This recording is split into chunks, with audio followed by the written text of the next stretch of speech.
Why do you keep attracting the same pain? This is called repetition compulsion. I'm Dhruva, MD, a practicing board certified family doctor, and I went through a breakup and I'm trying to avoid some of the mistakes that I made before. And I want to talk to you about my journey of being single for almost 7 years. If you find yourself being in these relationships that you feel are toxic, are bad for you, you got to ask yourself, why is it that you feel this way? And one of the biggest things is that when I went through some of my breakups when I was younger, I wish that I would have taken time to understand myself instead of focusing on somebody else or asking somebody else for advice. With that said, I'm not giving you advice here either. I'm just trying to inspire you to write things down to understand yourself better.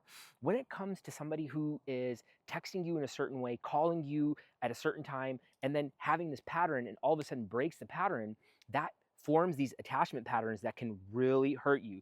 And you feel like you're a victim, you feel like you're the one who's suffering, you feel like you're stuck in the same cycle, you're meeting all of the wrong people. These are the things that you don't want to say. This is not a bashing video. This is not us talking bad about somebody else. This is not us blaming somebody else. This is for us to understand why you keep on feeling the same way and why you keep attracting the same thing. It's because you may not have healed yourself. That is going to be the biggest thing, is what is the relationship that you have with yourself? What is repetition compulsion? And I'm going to read these things because I don't have a computer on my phone. A psychological pattern where we unconsciously recreate emotional wounds from childhood in adult relationships. With that said, me being single for 7 years had really helped me embrace and reprocess the trauma that I had through eye movement desensitization reprocessing therapy. My mom was institutionalized for 27 years. I didn't know her growing up. We lived together for the last 7 years of her life, and she died about 4 years ago, which has given me this mission, vision, purpose to help others. My dad abused me physically, made me hit my mom when I was younger. My brother died 6 years ago from a heart attack from methamphetamine misuse. I have been sober for 7 years now, nearly 7 years, July 31st, 2018. Boy, which is coming up a couple months. Yeah, and with that said, you might feel like because of these things, because of these psychological things that happen when you're younger, that you're attracting these people. But the biggest thing here is, if I can do it, you can too, that you can develop a good relationship with yourself where you love and embrace and accept yourself by writing it down. You may be drawn to people who trigger the same fears, needs, or rejections, just like someone from your past, because you feel it's familiar. It's not sabotage, it's your brain trying to rewrite the original story with a different ending. But healing doesn't come from repeating, it comes from repatterning and reframing, but more importantly, being single for a long time. If you go through a breakup, you want to stay down for hours to days to months to years until you can say, I accept myself. Here is what I'm going to do. I'm going to communicate with empathy. I'm going to have a growth mindset. I'm going to share values, and we're going to be the best version of ourselves in my next relationship. If you can come to those conclusions and you can confidently say that, then you're ready. Here's some medical evidence of how patterns are reframed or formed, I should say. Freud first identified repetition compulsion. Modern research ties it to implicit memory stored in the amygdala and limbic system. Implicit memory or implicit bias is, that person did that to me. I can't believe them. Why did they do that to me?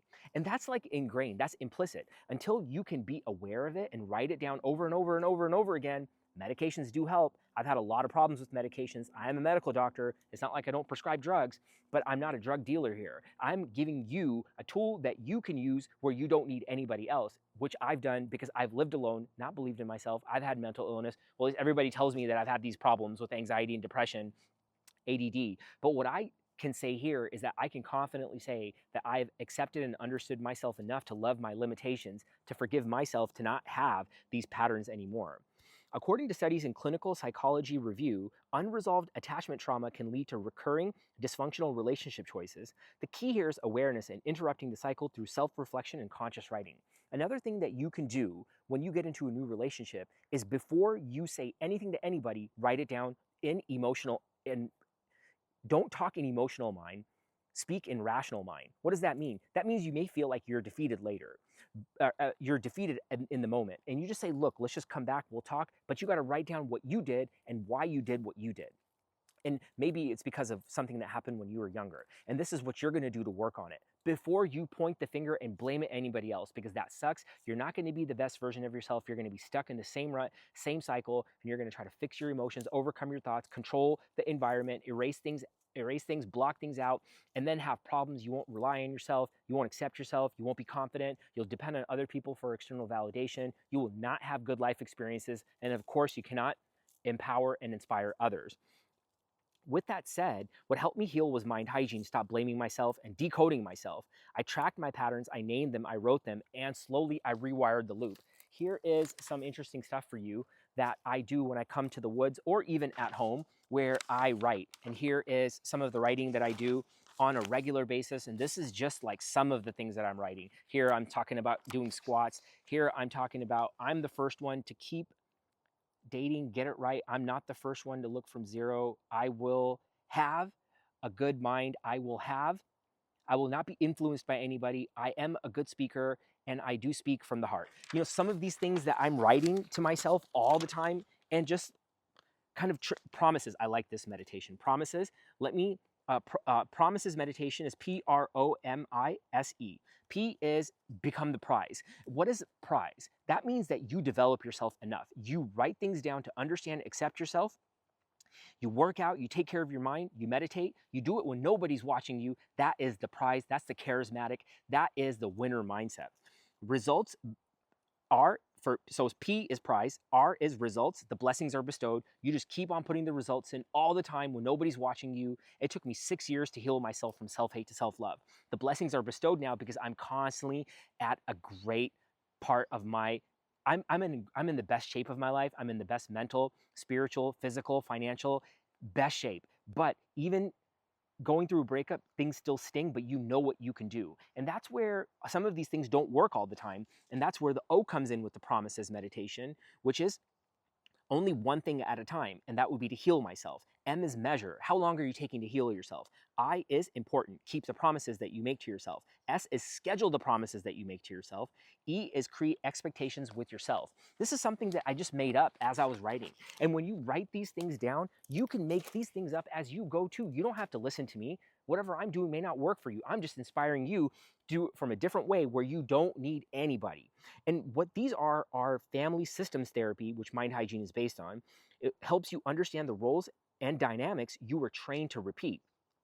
Metacognitive therapy helps you step back from the thoughts that keep you stuck in emotional loops. With that said, what I would like for you to understand is that when something happens, you go through a breakup, you think you keep attracting the same pain, you talk to people, oh, I just keep attracting the same things, I'm stupid. Those are the beliefs that you have about yourself. You want it, you need, not want, you need to create different beliefs about yourself. And for you to do that, you probably got to be single for a long period of time.